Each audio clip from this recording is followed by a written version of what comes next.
오늘 저희에게 주신 본문 말씀은 디도서 3장 12절부터 15절 말씀입니다. 제가 먼저 읽고 같이 교독하도록 하겠습니다. 내가 아데마나 두기고를 그대에게 보내거든 속히 니고볼리로 나를 찾아오십시오. 나는 거기에서 겨울을 지내기로 작정하였습니다.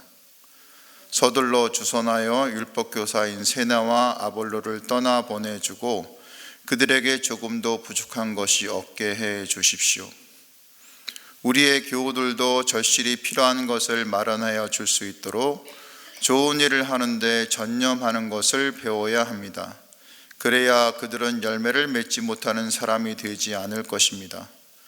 나와 함께 있는 모든 사람이 그대에게 문안합니다. 믿음 안에서 우리를 사랑하는 사람에게 문안하십시오.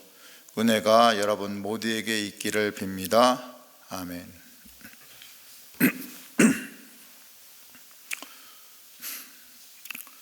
어제 여러분이 강대상에 올리신 추수감사절 예물의 일부를 제 차에 싣고 저는 우리 교회 재헌신 선교사님과 함께 한 아프간 가정에 다녀왔습니다. 지금까지 아프간 기여자들이 처음 정착할 때 몇 번 이사를 돕고 또 토요일에 소파 나르는 것을 도운 것 외에는 몇 번의 이제 기회가 있었는데 제가 선약이 있고 그래서 시간이 맞지 않아서 돕지 못해 죄송한 마음이 있었는데, 이제는 하나님께서 빼도 박대 못하게 수원에 있는 저희 집에서 서로 5분 거리에 있는 곳에 아프간 가정을 도는 바람에 제가 그 가정을 돕기로 하였습니다. 이 집은 아이들이 4명인데 아프간에서 인텔리였던 부모님을 닮아서인지 모두 똑똑하고 아프간 말보다 오히려 한국말을 더 잘할 정도로 한국 생활 적응이 빨랐습니다. 그 중에 어린이집 따위는 둘째 아이가 굉장한 친구 있는데 큰아이의 몸에 손톱으로 상처를 낸 것을 우리가 동생이 왜 그랬냐 그렇게 얘기를 하자 징징거리고 울면서 딴정을 피우면서 자기 팔에는 모기가 구멍을 냈다고 한국말로 할 정도로 그렇게 한국말에 능숙하고 능청을 피울 줄도 아는 친구였습니다. 선교사님은 여러 번 그 집에 오신 것 같았는데 교회에서 추수감사절에 드린 예물을 전하는 것이라고 하시면서 복음을 직접적으로 전하지는 않았지만 교회가 대적할 곳이 아니고 선한 일을 하는 곳이라는 것을 그들에게 알려주셨습니다. 교회에서 약 30분 거리에 이 아프간 기여자 집으로 출발하면서 참 오랜만에 선교사님하고 이런저런 얘기를 나누었는데요. 선교사님은 차를 타고 같이 가시면서 하나님께 저하고 얘기 나눌 시간을 달라고 기도하셨다고 했는데 이렇게 하나님께서 시간을 마련해 주셨다고 얘기해 주셨습니다. 그럼에도 사실 많은 얘기는 나누지 못했죠. 단지 몇 달 후면 다른 나라로 나가실 선교사님이 앞으로의 사역에 대해서 그리고 그분들을 인도하시는 하나님의 인도하심에 대해서 조금 나누었을 뿐입니다. 두 분 같이 하나님의 인도하심을 같이 받아서 그 길을 가시는 거라고, 가장 열악한 곳에서 계셨던 분들이라서 어딜 가든지 자기는 감사하다고, 자기들은 부족한 자들인데 은혜로 사역하고 있으며 하나님께서 좋은 사람들을 많이 만나게 해주셔서 참 즐겁게 사역하고 있다고, 참으로 짧은 대화를 이렇게 지나가듯이 이렇게 나누었는데 선교사님의 그 잔잔한 믿음의 영성이 저에게 전해지는 듯 했습니다. 이런 믿음의 대화는 오늘 본문 15절에서 바울이 말하는 믿음 안에서 서로를 아끼는, 그렇게 해서 나누는 그런 것이어서 참 감사했습니다. 바울은 디도를 참 믿음 안에서 아끼고 사랑하였던 것 같습니다. 아끼는 순회 사역자로, 아끼는 제자로 사랑했던 거죠. 그러니 겨울을 같이 보내자고 니고볼리로 오라고 얘기도 하고, 자신과 같이 있는 사람이 디도에게 문안한다고 하고, 또 디도 또한 믿음 안에서 사랑하는 사람에게 문안하라고 말하기도 했던 것이죠. 비록 자기보다 훨씬 어린 동역자이지만 디도서의 앞내용처럼 각성의 장로들과 감독들을 바르게 세우고 거짓 교사들을 막고 바른 교훈을 세우고 또 다른 리더인 아데마나 두기고를 그곳에 보낼 것이니 디도는 속히 내가 있는 니고볼리로 오라고 바울은 얘기합니다. 여기서 속히 오라는 것은 헬라어로 스포다소넬세인인데 서둘러서 최선을 다해서 오라는 뜻인데 사실 그 의미에는 반드시 오라는 뜻이 들어가 있습니다. 겨울에는 모든 해상 교통로가 폐쇄되어서 더 이상 여행할 수가 없으니 디도에게 속히 와서 바울 자신과 그곳에서 다음 사역을 같이 얘기해보자라는 뜻으로 해석되는 것입니다. 사실 니고볼리는 그리스가 있는데 터키 쪽이 아니라 이태리 쪽에 붙어 있는 그쪽의 서쪽에 있는 해변 도시입니다. 그래서 그리스 서쪽으로 복음을 전하기 가장 적합한 도시였습니다. 디도 대신에 보낼 아데마에 대해서는 오늘 성경을 볼 때는 나와 있기는 하지만 성경에 알려진 바가 없습니다. 다만 전승에 따르면 70명의 제자 가운데 한 사람으로 나중에 루스드라의 감독이 되었다고 하는 것이 전해집니다. 그리고 같이 나오는 두기고는 성경에 5번 정도 나오는데 그는 터키의 아시아 지역 사람으로 바울의 선교 여행에 동참했으며 아시아에서 모은 연보를 예루살렘 교회에 전달하기도 했었죠. 기억하십니까? 그런 신망 높은 사람이었습니다. 그래서 바울은 에베소에서 그를 사랑받은 형제요 주 안에서 신실한 일꾼이라고 두기고를 부르고 있습니다. 그래서 이제 바울은 골로새 교회에 보내는 편지 또한 두기고를 통해서 골로새 교회에 보내기도 했었죠.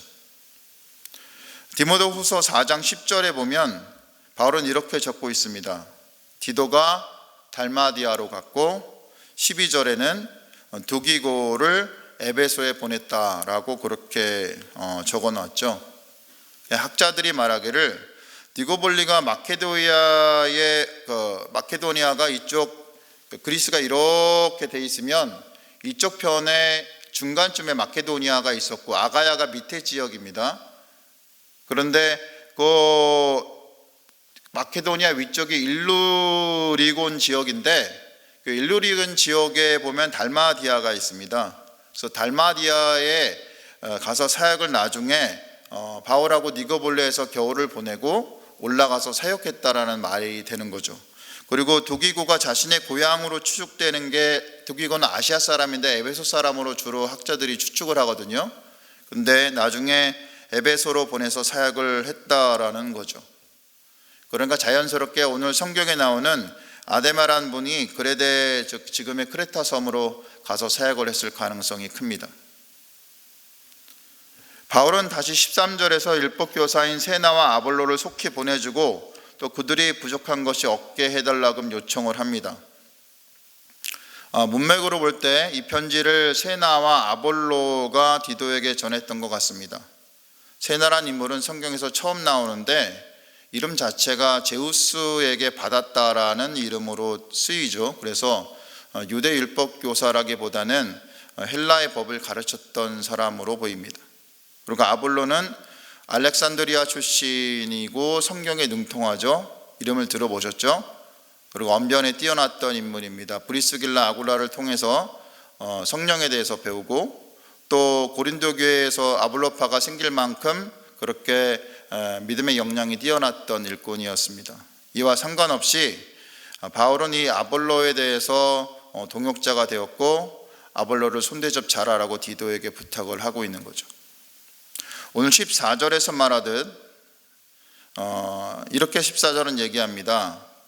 개역 개정에 보면 또 우리 사람들도 열매 없는 자가 되지 않게 하기 위하여 필요한 것을 준비하는 좋은 일에 힘쓰기를 배우게 하라.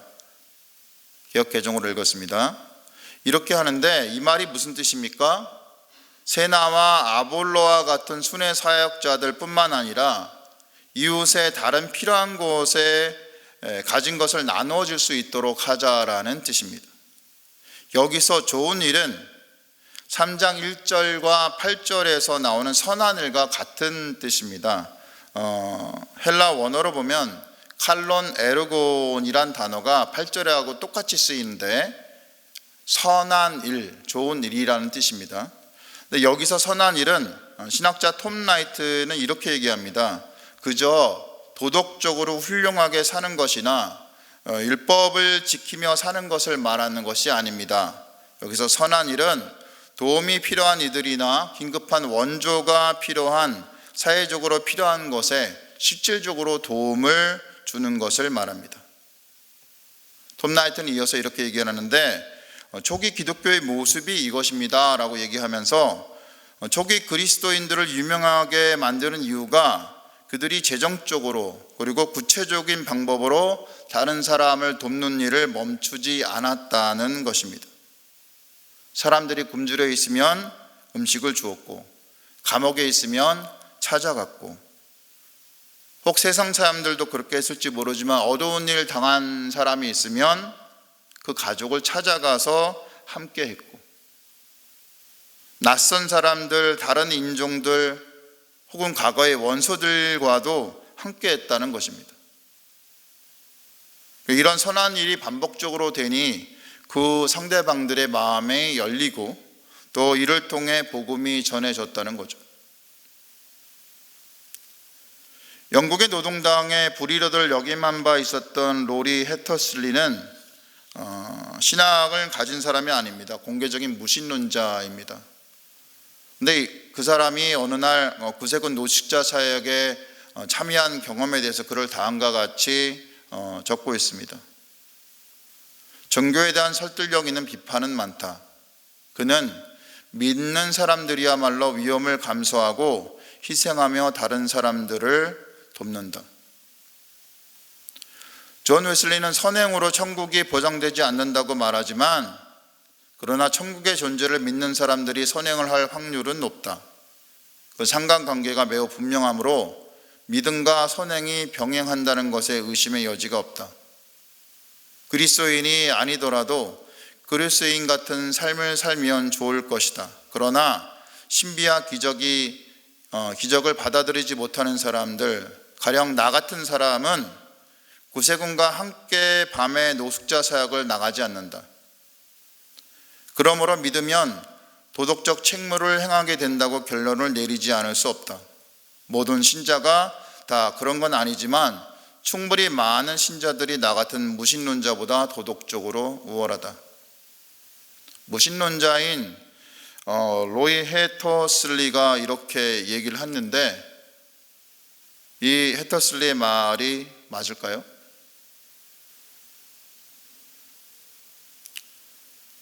지금 우리나라의 상황으로 보면 개인적인 소견으로는 예수님을 믿지 않는 사람들도 선행하는 경우가 많고 예수님을 믿는 사람들도 선행은 많이 하는데 물론 많이 합니다.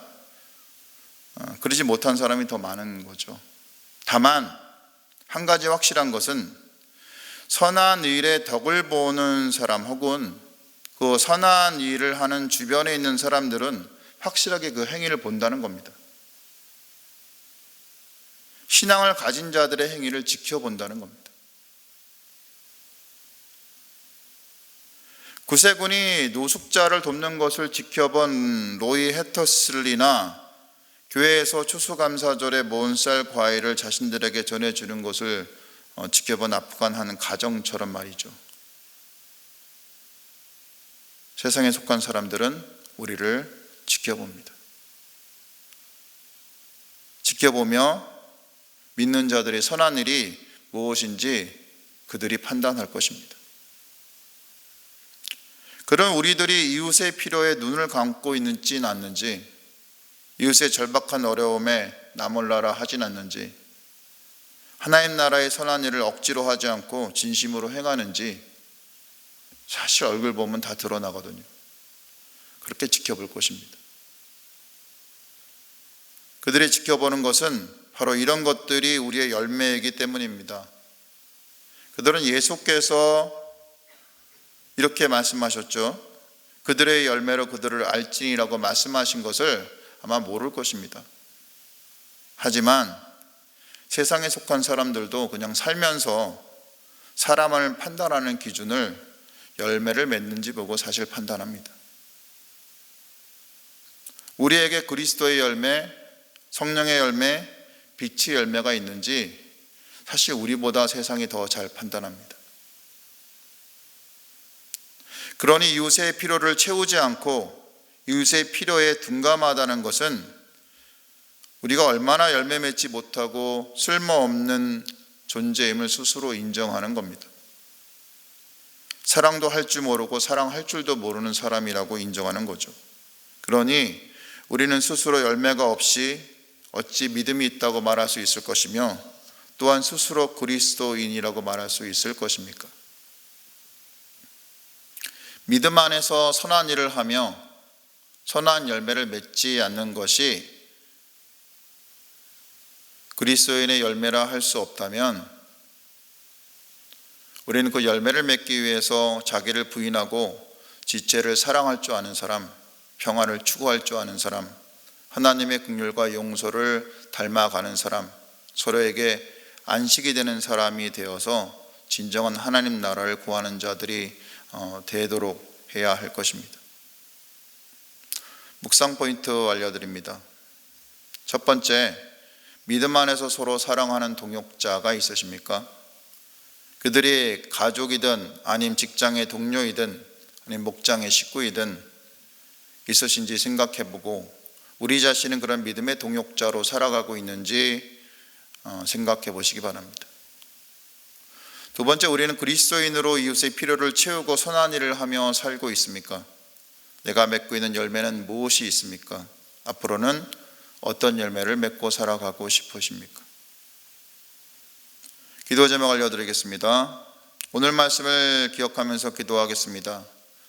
이웃의 필요에 눈을 감지 않고 이웃의 절박한 어려움에 나몰라라 하지 않고 그리스도인의 선한 열매를 맺는 자들이 다 되시도록, 그래서 진정한 하나님 나라를 구하는 자들이 다 되시도록 기도하시기 바랍니다.